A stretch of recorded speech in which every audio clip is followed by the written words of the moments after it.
Vanessa de la Torre es Caracol Radio. 10-12 minutos de la mañana. Isabel, expliquémosle un poco más a los oyentes quién es este gurú Krishna, Ulrich Harlan, y por qué es que es tan reconocido, tan relevante. Pues mire, Vanessa, este presunto abusador se llama Ulrich Harlan, como usted lo estaba mencionando. Es un líder religioso de origen alemán que tuvo impacto en Latinoamérica como fundador de una comunidad llamada Brinda, que hace parte de la organización religiosa del Hare Krishna. Este señor llegó a ser el gurú Krishna más reconocido en América Latina. Actualmente tiene alrededor de 160 centros activos en 29 países de América y Europa, entre los cuales hay escuelas de yoga, ecoaldeas, restaurantes vegetarianos, entre otros. Varias mujeres latinoamericanas denunciaron penalmente a este señor por abuso sexual. A la fecha tiene 5 denuncias penales por violencia sexual en Colombia, 2 en Ecuador y 1 en Perú, además de 2 informes sobre delitos sexuales presentados ante el FBI en Estados Unidos. A pesar de estas denuncias penales, este gurú no tiene ninguna condena y sigue ejerciendo como máximo líder de esta iglesia y viajando por todo el mundo, Vanessa. La semana pasada estuvo en Colombia y actualmente se encuentra en Ecuador. Las denuncias en Colombia iniciaron hace más de 2 años y de las 5 que tiene activas, solo una tiene fijada una audiencia de imputación para el próximo 15 de febrero. Desde el año 2018, cuando se dio a conocer el primer testimonio, se ha creado una red de apoyo en redes sociales en la que al menos 30 mujeres de diferentes nacionalidades declaran haber sido víctimas de abuso sexual. En esta red está Yadira, una mujer colombiana que sufrió varios abusos sexuales por parte de este señor desde el 2012 hasta el 2018, que esto es lo que está reseñado en la denuncia. Yadira, gracias por estar con nosotros en 10 AM. 160, espéreme antes de que saludemos a Yadira, 160 centros activos tiene en 29 países del mundo, de América y de Europa, abusando de mujeres que confían en él y que además le hacen caso a todas sus guías espirituales y a todo lo que hace. Esto es realmente increíble. Ahora sí, Isabel, saludemos a Yadira.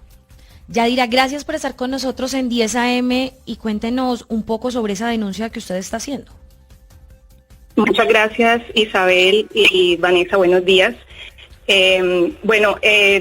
Básicamente queremos agradecer el espacio para poder visibilizar este tema que pues hasta el momento no ha tenido mucha difusión porque pues son procesos que todavía son objeto de investigación, pero que a la fecha no han tenido ningún resultado concreto y esta persona sigue ostentando el poder y la capacidad de convocatoria para seguir reclutando personas que se adhieran a su grupo. Como les decía, solamente en Colombia hay más de 60 lugares donde esta persona tiene su foto en el altar.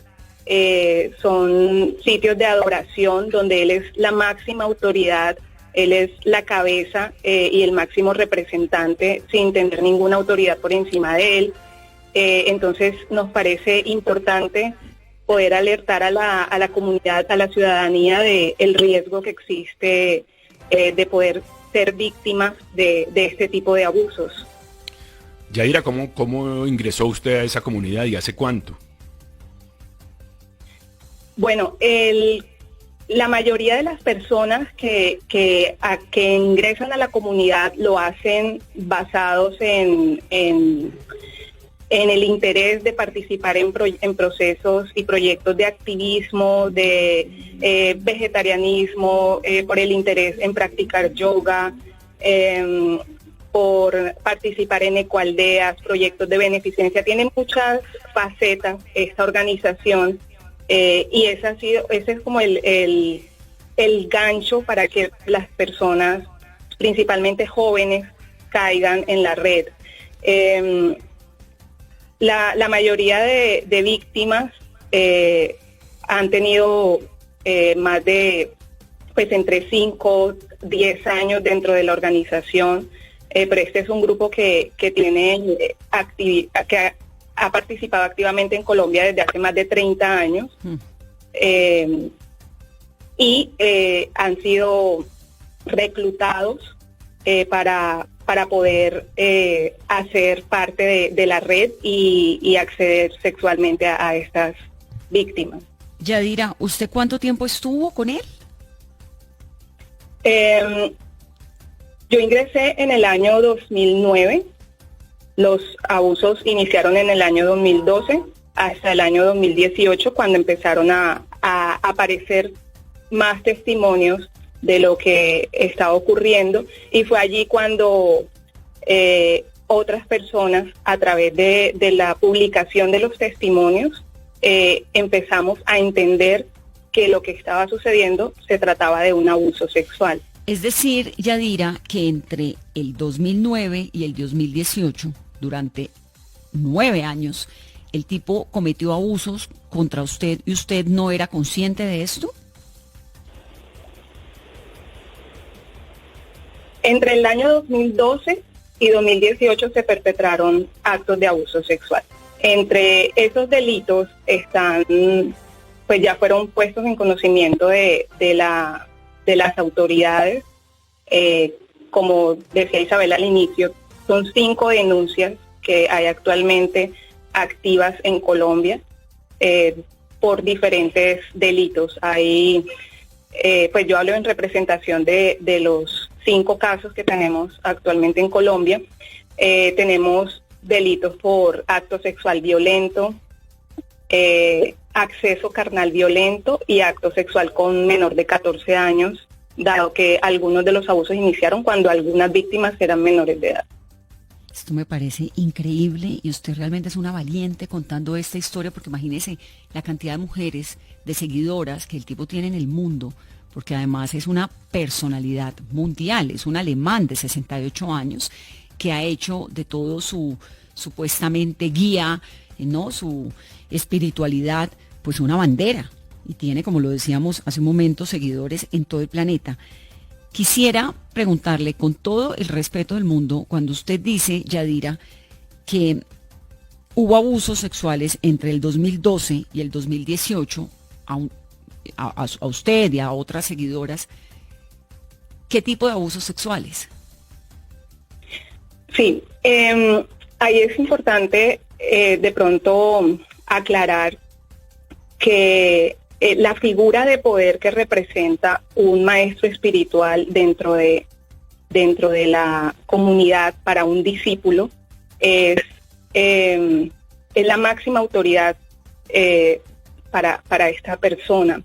Eso limita la capacidad de decidir, limita la capacidad de oponerse frente a alguna situación en la que la persona no se sienta cómoda, dado que este líder se le inculca al discípulo dentro de la comunidad que él es un santo, que es una persona que nunca se equivoca, que él tiene cualidades divinas y que es una grave ofensa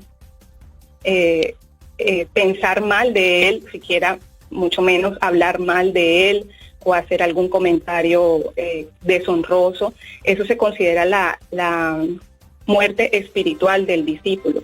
Entonces hay toda una gama de manipulaciones psicológicas que ejercen violencia sobre las víctimas, que no permiten dar un consentimiento real. Limitan la capacidad de dar un consentimiento. El tipo de abusos que se presentaron son, por ejemplo, en acto sexual violento. Eso está tipificado dentro de la legislación colombiana como un delito contra la libertad sexual, donde esta persona hacía tocamientos sin consentimiento, como acabé de explicar, en el cuerpo de las personas. Por ejemplo, sobre los senos, sobre las piernas, los glúteos, y también sometía a las víctimas a que le hicieran tocamientos sobre su propio cuerpo. Ay, no, Yadira, pero esto era como parte de una ceremonia mística, supuestamente. Inicialmente el modus operandi de esta persona es primero tener el poder sobre la víctima, ¿sí? Ejercer como una figura de autoridad, y luego acercarse como de una manera muy fraternal, casi paternal hacia la víctima, buscando que la persona crea que existió como una confusión o haciéndolo parecer un accidente, como bueno, te abrazo y para que nos tomemos una foto, porque él es casi una celebridad, y durante la foto entonces baja la mano a la cintura y gradualmente va escalando ese tipo de actitudes hacia, ya luego la mano la baja hacia el glúteo. La siguiente vez o en el siguiente viaje, entonces ya el acto puede ir avanzando hasta llegar a acceso carnal violento, que fueron los casos más graves que se observaron y que tenemos dentro de los testimonios, en los que hubo penetración de sus dedos en la vagina de algunas víctimas. Yadira, ¿y en qué momento ustedes deciden, después de 6 años, donde venían sufriendo y siendo víctimas de abuso, denunciar y cambiar esa concepción de que lo que estaban viviendo no hacía parte de ese ritual espiritual, sino que era un abuso? Este proceso inicia con el testimonio de una mujer muy valiente de Perú. Ella publica su testimonio inicialmente y la comunidad se volcó a atacar ese testimonio, diciendo cantidades de cosas, que era mentira, que estaba loca, que, en fin, una cantidad de revictimización. Y posteriormente, en el año 2019, finales de 2019 e inicios del 2020, empezó una red en redes sociales, una red de apoyo donde las víctimas pudieron anónimamente empezar a contar sus testimonios, y ya no se trataba, pues ahí todo fue mucho más claro, porque ya no era algo accidental, sino que empezó a verse que ocurría de manera sistemática y que había un patrón en esta persona. Ha sido precisamente gracias a visibilizar y a poder sacar a la luz estas situaciones que las mujeres han podido entender que se trata de un abuso, que no fue un error, que no había consentimiento, que era una persona que tenía una posición de poder muchísimo más alta que las víctimas, porque él era el padre o el guía espiritual de ellas. Y ahí fue cuando se empezó a dar claridad sobre el tema. Pese a esto, no obstante, pues las víctimas han recibido muchísimos ataques también en este ámbito de las redes sociales, y ha sido una de las razones que han limitado también que se conozcan más casos. De todas maneras, tenemos documentados 30 testimonios y el número de denuncias formales que están en curso también. Yadira, este personaje juró, digamos, su celibato. Para ser ese gurú en esta comunidad, pues es necesario jurar ese celibato y demás. ¿Esto le daba una comprensión por parte de ustedes distinta a lo que él estaba haciendo? Efectivamente, él pertenece a una orden donde debe guardar celibato, incluso parte de su figura o de la imagen que él representa, hace que sea poco creíble para las demás personas el testimonio de una víctima. O sea, cuando una persona se enfrenta sola ante una comunidad con cierto grado de fanatismo a decir, no, es que el gurú me tocó, es muy difícil que la comunidad lo entienda, y precisamente ese fue el efecto que se generó. La mayoría de las personas atacaron con críticas, demeritando los testimonios de las víctimas, pero es evidente que 30 personas no se van a poner de acuerdo para contar la misma historia y hacerle daño a una persona. O sea, aquí estamos hablando de un caso evidente de abuso sexual. No, una locura, Yadira. ¿Y cómo se fue desenmascarando? ¿Quién fue la persona que dijo, aquí hay algo que no está funcionando? Sí, como te decía, hubo un caso inicialmente que salió en Perú y posteriormente empezaron a salir otros casos de mujeres, entre ellos el mío. Sí, pero cómo ese caso peruano que nos contaste termina replicándose y enterándose, por ejemplo, usted aquí en Colombia, de que lo que estaba pasando no era normal. Yo creo que básicamente fue a través de la asesoría y la información que estuvo vetada durante mucho tiempo. Cuando se está dentro de esta comunidad, se rechazan cierta información. Es como una ley paralela a la ordinaria, donde se maneja otro tipo de lenguaje que no corresponde a la información que uno tiene por fuera. Entonces nunca se nos habló a nosotros de que podía existir un abuso. Nunca se nos dio la oportunidad de denunciar ante las autoridades lo que estaba sucediendo, y las mismas autoridades de la comunidad tampoco tuvieron no hicieron ningún procedimiento interno de evaluación o de sanción frente a esta persona. Entonces fue más que todo un proceso que fue bastante orgánico por parte del equipo de apoyo que se generó en esta red social para poder publicar información, hacer pedagogía sobre qué era un abuso. Han participado terapeutas,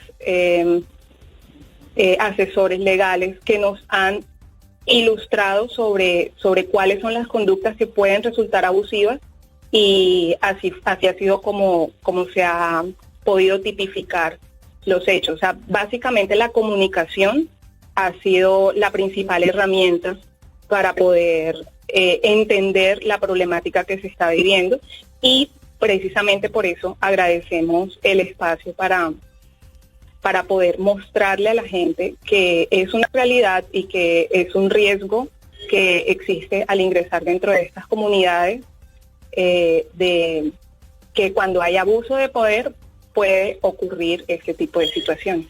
Para Madhvati Swami, así se llama este hombre, autodenominado Gurú Mahara, iglesias o centros más bien de seguimiento en Berlín, en Buenos Aires, en Ciudad de Guatemala, en Lima, en Ciudad de México, en Miami, en Quito, en San José de Costa Rica, en Brasil, en San Pablo, en Santiago de Chile y aquí en Bogotá. Montón de libros, todos los libros que quieran.